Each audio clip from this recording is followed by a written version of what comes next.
এসে গেছি রান্নাঘরে। চিংড়ি মাছ, কমলা লেবুর রস করে নিয়েছি, এতে হলুদ দিয়ে দিয়েছি, এটা কমলা লেবুর রস করে নিয়েছি, ডিম ছাড়িয়ে নিয়েছি। যেহেতু দুধ আর ফল দেবো সেই জন্য রসুন আদা দেবো না, অল্প পেঁয়াজ আর কস্তুরি পাতা দিয়েছি, কাঁচা লঙ্কা।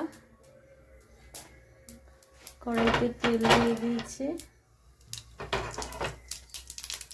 জিরে দিয়েছি, জিরেটা তো ভালো স্বাস্থ্যের জন্য।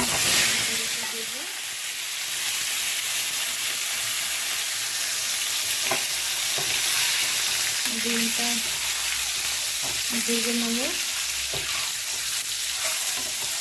আগে হলুদ দিয়ে দিয়েছি,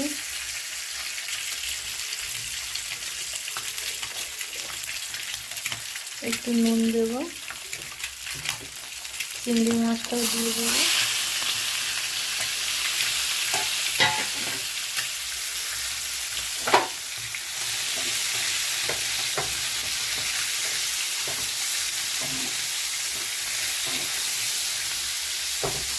চিংড়ি মাছটা মালাইকারির মতনই হবে কিন্তু।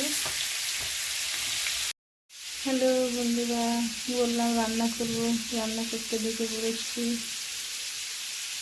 চিংড়ি মাছ আর ডিম রান্না করব। ঠিক আছে,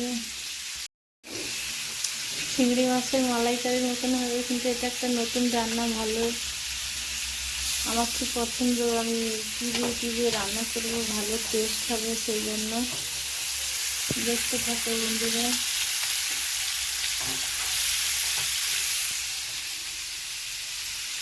দেখতে থাকো।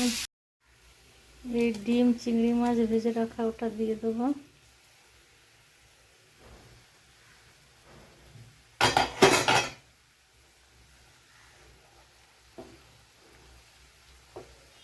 কালারটা সুন্দর আসবে।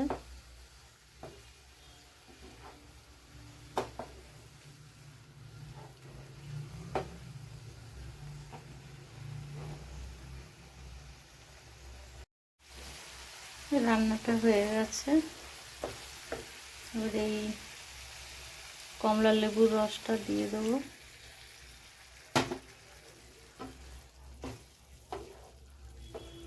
হয়ে গেছে কমলা লেবু, এগ, প্রন হয়ে গেছে।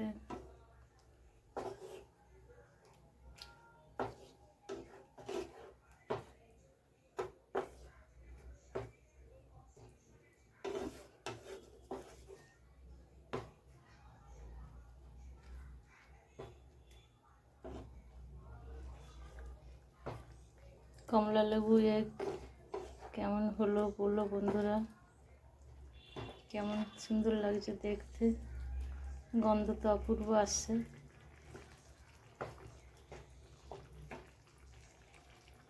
ঠিক আছে বন্ধুরা, টাটা।